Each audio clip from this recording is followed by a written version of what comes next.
नमस्कार साथियों, गौरव ज्ञान धारा में आपका स्वागत है। कल की क्लास आपको नहीं मिल पाई, कारण यह था कि मैं किसी पारिवारिक काम में व्यस्त था और आज भी कंडीशन ये थी कि आज भी क्लास न दे पाऊं। लेकिन अपनी निःशुल्क क्लासेस में एक समस्या ये रहती है कि एक क्लास भी मिस होती है तो विद्यार्थी ये समझने लग जाता है कि क्या पता अब सर आगे क्लास देंगे कि नहीं देंगे, क्या पता सर का मूड अब बदल गया हो या ये पता नहीं क्यों सोच विद्यार्थियों के पास आ जाती है। क्योंकि उन्हें ये लगता है कि यदि कोई फीस ले रहा है क्लासेस की तो वो तो उसको तो जग मार के देनी ही देनी है, लेकिन क्या पता फ्री वाली है कभी भी बंद कर दे। ऐसा नहीं है साथियों, ऐसा नहीं है। यदि नहीं देनी होती ना तो ये 100 क्लासें क्यों देता, मैं लगातार मैं 2-4 देख के भी शांति कर लेता। तो ये तुम भावना रखा ही मत करो। इसी भावना के कारण आज 15 घंटे के ट्रेवल के बाद में 24 घंटे में से 15 घंटे ट्रेवल करने के बाद भी मुझे क्लास शूट करनी पड़ रही है। और उसमें भी देखो, हालांकि ये छोटी रहेगी क्लास क्योंकि इतनी स्लाइड नहीं बन पाई, समय की थोड़ी कमी थी। बाकी लेनी जरूरी थी ताकि विद्यार्थियों के ये जो मन के घोड़े दौड़ने लग जाते हैं ना कि क्या पता देंगे कि नहीं देंगे, बंद कैसे होगी, अरे क्लास नहीं आई, जबकि टेलीग्राम में सूचना मैं दे देता हूं, जो भी चीज होती है बता देता हूं। फिर भी साथियों, कल रीट से संबंधित मीटिंग थी और जहां से खबर ये सुनने में आ रही कि राजस्थान जीके का वेटेज बहुत ज्यादा रहने वाला है। और आपको मैं विश्वास दिलाना चाहूंगा कि अब वो अपार मेरे नाम राशिदा एक और सर यानी बे क्या करे नहीं कि पिता की फिक्र को फक्र में बदलने का समय आ गया है। और अब अपनी जो ये क्लासेस है साथियों, मील का पत्थर साबित 100% होगी, क्योंकि 100 क्लासेस, लगभग 100 से ऊपर 104 क्लासेस, ये 104वीं क्लास है, ठीक है ना। पूरी राजस्थान जी के तबीयत का राजस्थान जी के, हालांकि मैं हमेशा कहता हूं कि तुलना किसी की नहीं करनी चाहिए किसी भी शिक्षक से, किसी भी कंटेंट से, क्योंकि सबकी अलग अलग शैली होती है, सबका अलग अलग तरीका होता है। लेकिन फिर भी तुमको खुली छूट है कि कर देना कहीं भी, और फिर बाद में देख लेना। कई विद्यार्थियों ने मेरे पास सैकड़ों कमेंट आता है, कई विद्यार्थियों ने कई सारे पेड कोर्स जो ले रखे हैं उनको साइड में कर रखा है और ये नियमित रूप से क्लासेस देख रहे हैं।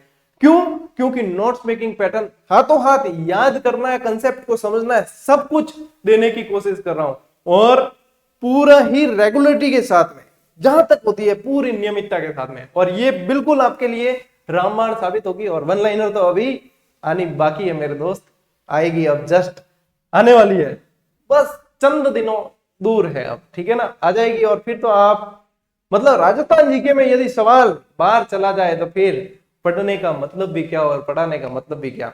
कोशिश तो यही है कि 99% सवाल आपके कवर किए जाएं और कवर होंगे, ठीक है साथियों। आगे बढ़ते हैं, आज की क्लास की शुरुआत करते हैं।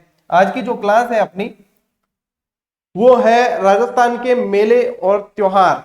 अब ये भी टॉपिक ऐसा है कि पढ़ते हैं ना, इंटरेस्ट तो आता है लेकिन याद नहीं रहते हैं, ठीक है।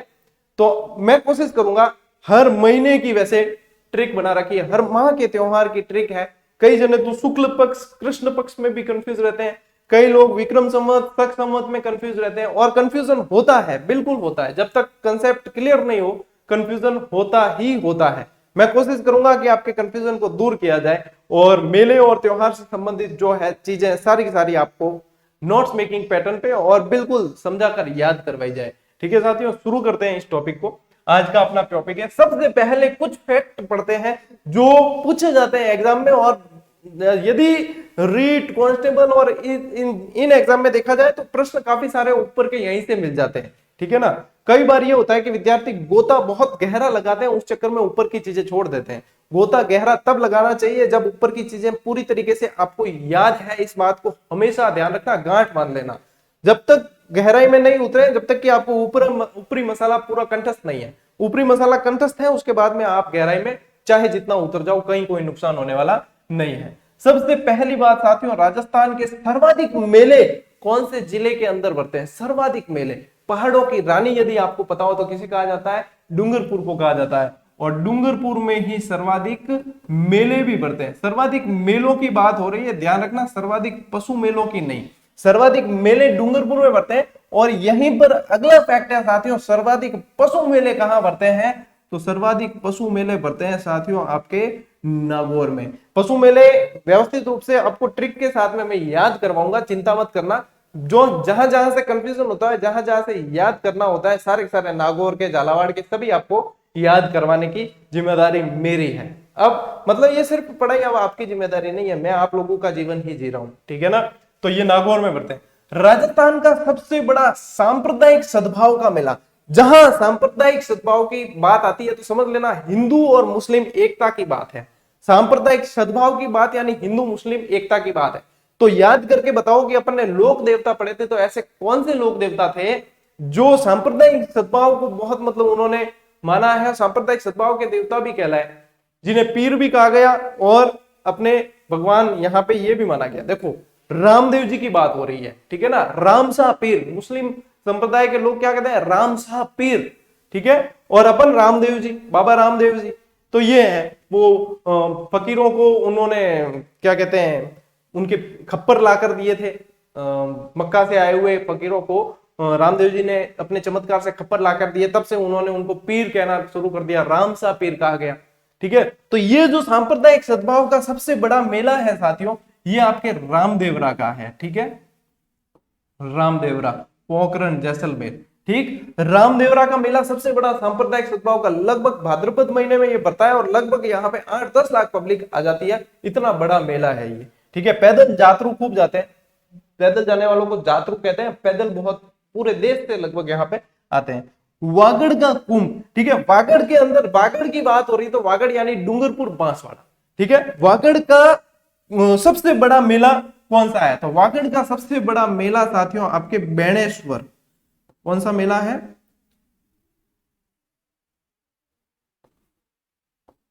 बेणेश्वर, ठीक है। वागड़ का कुंभ भी कहा जाता है इसे, और आदिवासियों का कुंभ भी इसको कहा जाता है, बेणेश्वर मेला, ठीक है।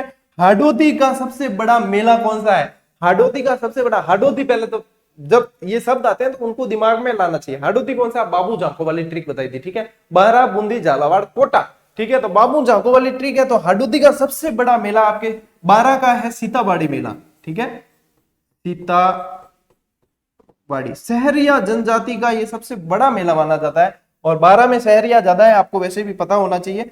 जांगल का सबसे बड़ा मेला कौन सा है, तो जांगल वाला क्षेत्र कौन सा आता है, बीकानेर वाला क्षेत्र आता है, वो जांगल वाला क्षेत्र आता है। और जांगल का सबसे बड़ा मेला साथियों यदि देखा जाए तो कोलायत मेला है, कोलायत, कोलायत मेले में और पुष्कर मेले में, कोलायत झील और पुष्कर झील में भी काफी सारी समानता है, 52 घाट से संबंधित, दीपदान से संबंधित वगैरह खूब सारी है। तो ये कोलायत मेला जो है ये जांगल का सबसे बड़ा मेला है। अब कुछ कुंभ की बात करें तो राजस्थान का कुंभ या मेरवाड़ा का कुंभ भी इसे कहा जाता है, किसे कहा जाता है बताइए, राजस्थान का कुंभ या मेरवाड़ा का कुंभ पुष्कर मेले को कहा जाता है, किसको कहा जाता है, पुष्कर मेला, पुष्कर मेला, जिसे रंगीन मेला भी कहा जाता है, पुष्कर मेला जिसे रंगीन मेला भी कहा जाता है। और सर्वाधिक ऊंट की बिक्री के लिए प्रसिद्ध है ये मेला, सर्वाधिक ऊंट की बिक्री के लिए, ठीक है। आदिवासियों का कुंभ किसे कहा जाता है, अब भी बताया आपको, अब भी जस्ट बताया कि आदिवासियों का कुंभ कहे किन्ने कहे, बेणेश्वर धाम, बेणेश्वर मेला जो है वो आदिवासियों का कुंभ, वागड़ का कुंभ कहा जाता है, ठीक। फिर मारवाड़ का अर्ध कुंभ किसे कहा जाता है, तो मारवाड़ का अर्ध कुंभ साथियों आपके आता है सुइया मेला, सुइया मेला, सुइया मेला कहां पड़ता है, चौहटन बाड़मेर के अंदर, चौहटन बाड़मेर। चौहटन देखो एक तो गोंद के लिए प्रसिद्ध है, एक विराटरा माता जो भोपों की कुल देवी कहलाती है उसके लिए भी प्रसिद्ध है, और ये बाड़मेर क्षेत्र के अंदर आता है, ठीक है। तो चौहटन बाड़मेर का सुइया मेला मारवाड़ का अर्ध कुंभ के नाम से जाना जाता है। फिर बात करते हैं कि मत्स्य प्रदेश का कुंभ किसे कहा जाता है, तो मत्स्य प्रदेश का कुंभ साथियों आपके कहा जाता है बरथरी मेले को, बरथरी मेला, बरथरी मेले को कहा जाता है। और इस मेले को कनफटे नाथों का कुंभ भी कहा जाता है, क्या कहा जाता है, कनफटे नाथों का कुंभ भी कहा जाता है। बरथरी के बारे में बहुत बढ़िया तरीके से मंदिर में पढ़ा था अपन ने, और मैंने स्टोरी भी बताई थी, राजा बरथरी उज्जैन के राजा थे, ये पूरी स्टोरी बताई थी, ठीक है ना, वो फ्रूट वाली स्टोरी थी, ठीक। तो ये आपको कुछ फैक्ट है वो आपको सीधे तौर पे याद रखने हैं, यहां से प्रश्न काफी बनते हैं, और यहां से प्रश्न बनते हैं ना तब समझिए कि यदि यहां से आप गलत करते हो तो आप सीधे सीधे बाहर होते हो, ठीक है। सरल सवालों में जहां पे अपन गलती करते हैं अपन सीधे ही बाहर होते हैं, कठिन सवालों से बाहर नहीं होते, सरल सवालों से बाहर होते हैं, इस बात को विशेष तौर पे ध्यान रखें। आगे बढ़ते हैं अपन अगली स्लाइड पर। ये टॉपिक वैसे बहुत इंटरेस्टिंग है, क्योंकि देखो संस्कृति से संबंधित टॉपिक वैसे इंटरेस्टिंग ही होते हैं सारे के सारे, ठीक है। हिंदू नववर्ष की शुरुआत, अब देखो बात, अब यहाँ पे जो है कंफ्यूजन वाली बातें आती है ना वो यहाँ आएगी। अब हिंदू नववर्ष की शुरुआत कब से मानी जाती है, हिंदू नववर्ष की शुरुआत साथियों मानी जाती है आपके चैत्र शुक्ल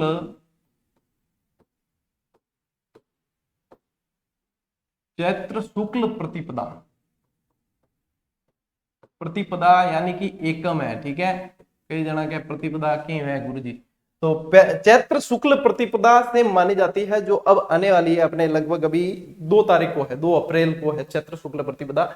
चैत्र नवरात्र का प्रारंभ होगा। नवरात्र भी 4 तरह के होते हैं, 2 गुप्त होते हैं, 2 प्रकट होते हैं, ठीक है। तो ये चैत्र नवरात्र का प्रारंभ और अपने हिंदू नववर्ष का प्रारंभ इसी चैत्र शुक्ला प्रतिपदा से माना जाता है। आप ध्यान से समझना, मैं एक एक चीज आपको समझाऊंगा, यदि यहाँ पे नहीं समझी तो कभी समझ में नहीं आएगी, ठीक। और इतना समझाने के बाद भी नहीं समझे तो समझ लेना कि अब स्किप करने का टाइम आ गया, ये चीज अपने दिमाग में बैठने वाली नहीं है, क्योंकि मैं पूरी आपको व्यवस्थित तरीके से बताने वाला हूं, क्योंकि ये चीज ही ऐसी है, ठीक है। हिंदू माह का प्रारंभ यानी कि जब महीना है, इसके 2 पक्ष होते हैं, एक होता है शुक्ल पक्ष, एक होता है कृष्ण पक्ष। कृष्ण पक्ष होता है काला और शुक्ल पक्ष होता है गोरा, ठीक है। यानी कि ये कह सकते हो आप उजाला और अंधेरा, ठीक कहते हैं ना, उजाला और अंधेरा। तो कृष्ण पक्ष कैसा है, कृष्ण पक्ष काला है और आपके शुक्ल पक्ष कैसा है, सफेद उजाला है, ठीक। ये चीज ध्यान रखना। बदी और सुधी भी कहते हैं, बदी यानी ये, ठीक है, काला, और सुधी यानी उजाला, ठीक। ये चीज देखो, ये समझ लेना एक बार, क्योंकि ये समझ में आ गई ना तो बेजामारी खत्म है बिल्कुल ही, ठीक। तो यहाँ पे हिंदू माह का प्रारंभ जो है साथियों, वो कृष्ण पक्ष से होता है। कहां से होता है, कृष्ण पक्ष से।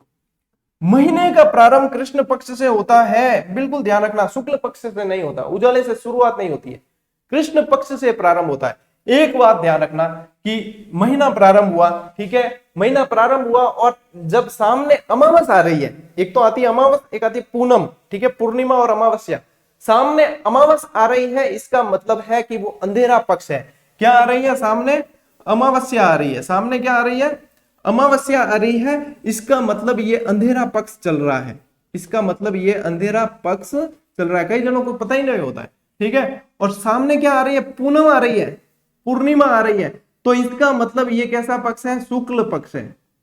क्या अब क्या आने वाली है, अमावस आने वाली है कि पूनम आने वाली है, तो क्या गुरुजी पूनम आने वाली है, तो पूनम आने वाली है, तो इसका मतलब आपके शुक्ल पक्ष चल रहा है, उजाला पक्ष चल रहा है। और अब क्या अमावस आने वाली है गुरुजी, तो अमावस आने वाली है, तो इसका मतलब आपके अंधेरा पक्ष चल रहा है, कृष्ण पक्ष चल रहा है, ठीक है। ये ध्यान रखना। अब यहां से शुरू होता है, कृष्ण पक्ष से शुरू होता है, महीना कहां से शुरू होता है, कृष्ण पक्ष से शुरू होता है, यानी कि अमावस आएगी, अमावस आने पर महीना हो जाता है आधा, ठीक है। अ से यहां ध्यान रखना, अमावस आने पर महीना हो जाता है आधा और पूर्णिमा आने पर महीना हो जाता है पूरा। बताओ तरीका कैसा है, तो गुरुजी गजब, आयो ना मजो। अमावस आने पर महीना हो जाता है आधा और पूर्णिमा आने पर महीना हो जाता है पूरा, ठीक है। तो महीना आधा होगा, यानी कि कृष्ण पक्ष है, अमावस आ रही है तो कृष्ण पक्ष है, तो महीना आधा हो रहा है, ठीक है। और पूनम आ रही है तो पूरा हो रहा है, तो वो वहां पे क्या है, आपके शुक्ल पक्ष है। तो हिंदू माह के महीने का प्रारंभ कृष्ण पक्ष से होता है और अंत शुक्ल पक्ष से होता है, ठीक है। हिंदू माह का अंत कहां से होगा, शुक्ल पक्ष से होगा, अंत कहां से होगा, शुक्ल पक्ष से होगा, ठीक है। भारतीय राष्ट्रीय पंचांग आधारित है। देखो संवत भी, वैसे तो बहुत सारे संवत है, ठीक है, लेकिन अपने यहाँ पे अपन ध्यान में रखते हैं शक संवत और विक्रम संवत। तो भारतीय राष्ट्रीय पंचांग, पंचांग भी देखो अलग अलग पढ़ेंगे, भारतीय राष्ट्रीय पंचांग अलग पढ़ेंगे, हिंदू पंचांग अलग पढ़ेंगे। भारतीय राष्ट्रीय पंचांग किस पर आधारित है, तो भारतीय राष्ट्रीय पंचांग आपके शक संवत पर आधारित है। किस पर आधारित है, शक संवत पर आधारित है। ध्यान देना, यहाँ पे बहुत ध्यान देने की जरूरत है।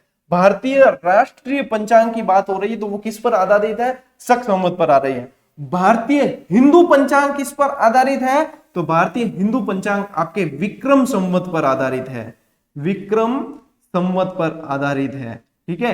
हिंदू पंचांग जो अभी ये नववर्ष चलेगा ना, वो ये यहां से चलेगा विक्रम संवत से, ठीक है। विक्रम संवत नया लगने वाला है आप। और शक संवत जो है वो भारतीय राष्ट्रीय पंचांग, जो राष्ट्रीय पंचांग को अपनाया गया वो शक संवत पर है। और ये है आपके विक्रम संवत, जो अब चैत्र शुक्ला प्रतिपदा आ रही है ना, तो ये विक्रम संवत, नए विक्रम संवत का प्रारंभ होने वाला है, ठीक है। अब देखना, ध्यान देना, चैत्र माह एकमात्र ऐसा माह है जिसमें हिंदू वर्ष का प्रारंभ व अंत दोनों होता है। कैसे, कैसे बताओ, प्रारंभ और अंत दोनों होता है, कैसे, मैं बताता हूं। देखो प्रारंभ, अब चैत्र शुक्ल प्रतिपदा को प्रारंभ होगा हिंदू नववर्ष। हिंदू नववर्ष किस पर आधारित है, विक्रम संवत पर। भारतीय राष्ट्रीय पंचांग किस पर आधारित है, शक संवत पर। ठीक है, अब क्या शुरू हो रहा है, विक्रम संवत शुरू होने वाला है, चैत्र शुक्ला प्रतिपदा। ठीक है, यानी कि अमावस जस्ट गई है तब शुक्ला प्रतिपदा आया। अमावस गई है यानी महीना आधा चला गया है और महीना आधा बाकी है। ठीक, तो यहाँ आधा महीना, साल की शुरुआत यहां से हो रही है, विक्रम संवत वाली हिंदू नववर्ष की शुरुआत, तो यानी कि ये महीना आधा है। अंत कहां पे होगा, चैत्र कृष्ण पक्ष में अंत होगा, यानी कि चैत्र महीना वह महीना है जो हिंदू नववर्ष की शुरुआत भी होती है और अंत भी होता है। जबकि आपके ये शक संवत में ऐसा नहीं है, राष्ट्रीय पंचांग वाला शक संवत में ऐसा नहीं है। शक संवत की शुरुआत चैत्र कृष्ण प्रतिपदा से होती है और अंतिम महीना जो होता है उसका फाल्गुन होता है। चैत्र कृष्ण प्रतिपदा से शक संवत की शुरुआत होती है, अंतिम महीना आपके फाल्गुन होता है। इसका चैत्र पहला होता है, अंतिम फाल्गुन होता है। हिंदू नववर्ष का चैत्र ही पहला होता है, चैत्र ही अंतिम होता है। ये कंफ्यूजन, ये जो चीज है, ये कई सारे लोगों के समझ में नहीं आती और अभी भी इतनी बार, दो तीन तीन बार रिपीट करके बताया है। तो इसको यदि आप, मुझे वापस बोलने की जरूरत नहीं है, इसको वापस से भी देख लोगे आप तो आपकी चीज क्लियर हो जाएगी। दोनों चीज अलग अलग बताई, भारतीय राष्ट्रीय पंचांग, भारतीय हिंदू पंचांग जो है वो दोनों बताए। ठीक है, हिंदू पंचांग विक्रम संवत, राष्ट्रीय पंचांग शक संवत। शक संवत शुरू होता है चैत्र कृष्ण प्रतिपदा से और हिंदू संवत जो है राष्ट्रीय वो शुरू होता है चैत्र शुक्ला प्रतिपदा से। ठीक, इतना समझ जाओगे ना तो ये आपके चैत्र शुक्ल वाला जो है ये पूरा हो जाएगा। इसके अलावा एक बात बताऊं साथियों आपको कि जो आपके विक्रम संवत है, जो वर्तमान जो साल चल रहा है ईस्वी सन, उससे विक्रम संवत 57 प्लस रहता है, आगे रहता है। मान लीजिए वर्तमान में आपके चल रहा है 2022, ठीक है, तो 57 प्लस रहेगा, प्लस 57 विक्रम संवत। लेकिन अभी जिस टाइम आप ये क्लास देख रहे हो, हालांकि कई लोग तो उस विक्रम संवत में जाकर देखेंगे, लेकिन जब मैं रिकॉर्ड कर रहा हूं तो ये जो क्लास है वो आपके 2022 वाले ईस्वी सन से संबंधित नहीं रहेगी, आपकी ये 2021 प्लस 57 करना पड़ेगा आपको। 2021 प्लस 57 तब आपके यहाँ का विक्रम संवत आएगा, जो आपके आएगा, ये देखो 7 और 1 8, 2078 और यही 2 अप्रैल के बाद में ये बदल जाएगा किसमें, 2079 के अंदर। ठीक है, कई लोगों को पता ही नहीं होता विक्रम संवत कौन सा चल रहा है कौन सा नहीं, तो 57 जोड़ सकते हो। लेकिन 57 देखो, अब ये जैसे 9 वर्ष लगेगा ना तो ये भी साल बदलेगा, 9 वर्ष लगने पर ये बदलेगा। अभी तो ये चल रहा है, 9 वर्ष लगने पर ये बदलेगा तो एक संख्या बढ़ेगी, तो 2079, फिर ये 2022 प्लस ये होगा। ठीक है, 2022 प्लस 57 यहाँ होगा, 2022 प्लस 57, तब आपके 2 अप्रैल के बाद से ये काउंट होगा। अभी तक ये काउंट होता है। अब प्रश्न घुमाकर देने वाला यूं दे सकता है कि 26 जनवरी 2021 कौन से विक्रम संवत में मनाई गई। अब कई जना के गुरुजी बताओ 57 जोड़ना है, 2022 में फटाक करता 57 जोड़ दे और 2079 आ जाता है, फिर के इसमें मनाई। गलत, जब 9 वर्ष लगेगा तब आपको उसमें जोड़ना है, तब तक आपको 2021 में ही जोड़ना है, तब जाके आपके ये आएगा। ठीक है, ये पूछ ले कि 15 अगस्त 2022 कौन से विक्रम संवत में मनाई जाएगी, तब फटाक से आप 57 2022 के अंदर जोड़ देना, ऐसे दिमाग लगाना है। ठीक है, तो यहाँ पे जब नव वर्ष प्रारंभ हो रहा है उसके अनुसार आपको दिमाग लगाना है। ये समझा दिया। अब शक संवत जो है वो शक संवत देखो 78 ईस्वी में लागू हुआ था, 78 ईस्वी में लागू हुआ, तो शक संवत बाद में लागू, तो शक संवत वर्तमान ईस्वी से मेल बिठाने के लिए -78 करने पड़ते हैं। शक संवत निकालने के लिए 2022 से शक संवत कैसे निकालोगे आप, शक संवत निकालने के लिए 2022 -78 करने पड़ेंगे। ठीक है, 78। ठीक, और यदि पूछ ले कि इसमें आपके विक्रम संवत में और शक संवत में दोनों में कितना अंतर है, तो आप 78 प्लस 57 कर देना। 78 प्लस 57 कर दोगे तो 135 वर्ष का अंतर आएगा सब कुल मिला के। ठीक, एक एक चीज को बताया है मैंने आपको, यहाँ पे नहीं समझ में आया वापस क्लास देख लेना, एक एक चीज बिल्कुल व्यवस्थित तरीके से बताइए, समझ में आ जाएगी। ऐसी कोई इतना भी कठिन नहीं है। बीएड करियोड़ा छात्र अध्यापक, आधा तो अध्यापक थे हो ही। ठीक है, चलिए आगे बढ़ते हैं। अब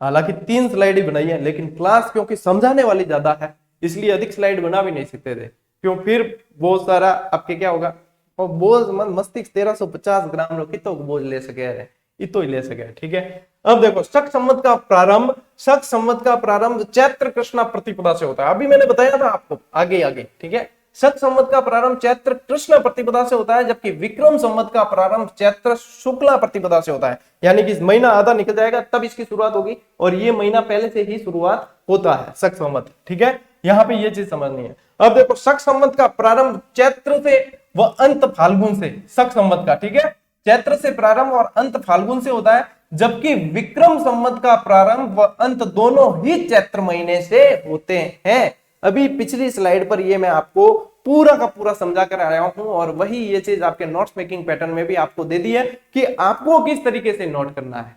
विद्यार्थी किस लिए देखते हैं कि गुरुजी आपसे सिर्फ समझने को नहीं मिला, हमें नोट्स बनाने को भी मिले। हमारे 2-3 रजिस्टर बिल्कुल व्यवस्थित क्रमबद्ध तरीके से विद ट्रिक्स जो है नोट्स के रूप में तैयार हो गए हैं, और मतलब किसी कोचिंग ने नहीं बनवाया ऐसे नोट्स। तो यही आप लोगों का जो फीडबैक है, प्रतिपुष्टि है, वही हमारी ताकत है। ठीक है ना साथियों, और ये चीज नोट कर लेना, ये जहां जहां कंफ्यूजन होता है वो सारी चीज मैंने देने की कोशिश की है। ठीक है, ये जो क्लास है इसमें जो बताया वो बिल्कुल सही है, आप कहीं कंफ्यूज ना हो इसमें। ठीक है, अब बात करते हैं हिंदी माह के महीनों की। अब कई जनान तो सीधा ही याद है, चैत्र वैशाख ज्येष्ठ आषाढ़ गुरुजी मान तो यूं ही याद है। अरे वे थे बहुत टैलेंट हो रहे तो हो सके, कई जनान याद नहीं हुआ बेचारा, जनवरी फरवरी तो याद है, जनवरी फरवरी मार्च अप्रैल, लेकिन हिंदी महीने याद ही नहीं है। तो हिंदी महीने याद नहीं, कोई बात नहीं। यदि चैत्र वैशाख ज्येष्ठ आषाढ़ ऐसे याद नहीं होते हैं, कोई बात नहीं, चिंता करने की जरूरत नहीं है। आपको मैं एक ट्रिक दे रहा हूं, उसे याद कर लीजिए, आपके बिल्कुल क्रमबद्ध तरीके से याद हो जाएंगे। ठीक है, चलिए ब्लैक कलर ले देते हैं। यहाँ चित्र बना ज्योति आसरा, चित्र बना ज्योति आसरा भाई असो का मापा मा गुण, चित्र बना ज्योति आसरा भाई असो का मापा मा गुण। भाई याद है जन कि चैत्र वैशाख ज्येष्ठ आषाढ़ ऐसे याद है, तो इस ट्रिक को याद करने की आवश्यकता नहीं है। जिसे इस तरीके से याद नहीं होते हैं उन्हें ये ट्रिक याद करने की आवश्यकता है, ताकि आपके बिल्कुल ही क्रमबद्ध तरीके से याद हो जाए। और ये याद होगी तो फिर महीने और महीनों के अंदर आने वाले त्योहार मेले सभी आप समझ पाओगे। ठीक है, चित्र बना ज्योति आसरा भाई असो का मापा मा गुण, चित्र बना ज्योति आसरा भाई असो का मापा मा गुण। बस मन याद है तो थे भी याद कर सको, रेडी कोई टेढ़ी खीर कौन है।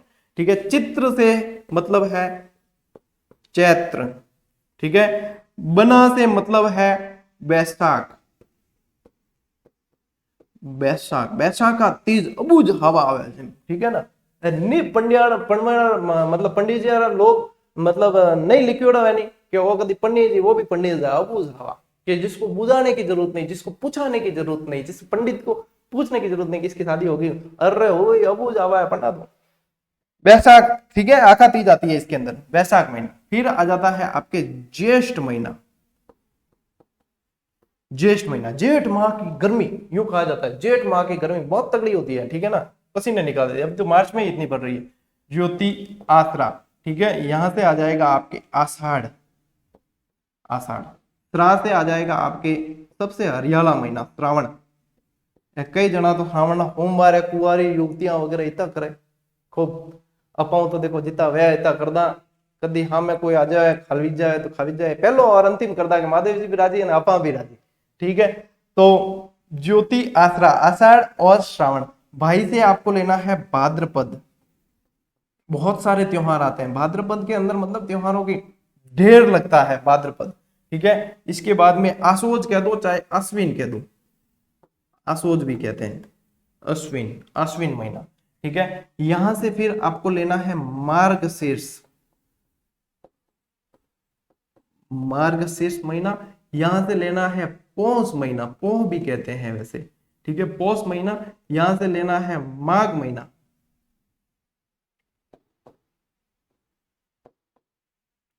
माघ। और ये गुण फाल्गुन वाला है, फाल्गुन, फाल्गुन। देखो 12 हो गए कि कहीं चूक गए अपन, 1 2 3 4 5 6 7 8 9 10 11 चूक गए ना एक के लिखने में कहीं, हाँ एक चूके ना भाई, मेन महीनों चूका ये कार्तिक, कार्तिक। ठीक है, मैं कि यार ट्रिक गलत कौन हो जाएगा, ब्रह्मास्त्र का मतलब ये है कि बिल्कुल अचूक है, सही निशाने पर लगेगा। ठीक है, वो गलत कौन हो सके, तो अशोक का में का कार्तिक लेना था, ये रह गया था। अब आपके ये पूरा ही क्रमशः है और इसको याद कर लो, कहीं कोई गलती होने वाली नहीं है। आपके भले ये भूल जाओ कभी कि चैत्र वैशाख ज्येष्ठ आषाढ़, ये इस तरीके से भूल जाओ, लेकिन चित्र बना ज्योति आसरा भाइयों सो का मापा मा गुण आपने धोखो कद कौन दे। ठीक है, तो ये थी साथियों अपनी शॉर्ट एंड स्वीट क्लास। अब कल की जो क्लास है इसके अंदर अपन महीने के अनुसार त्योहार पढ़ेंगे विद ट्रिक्स।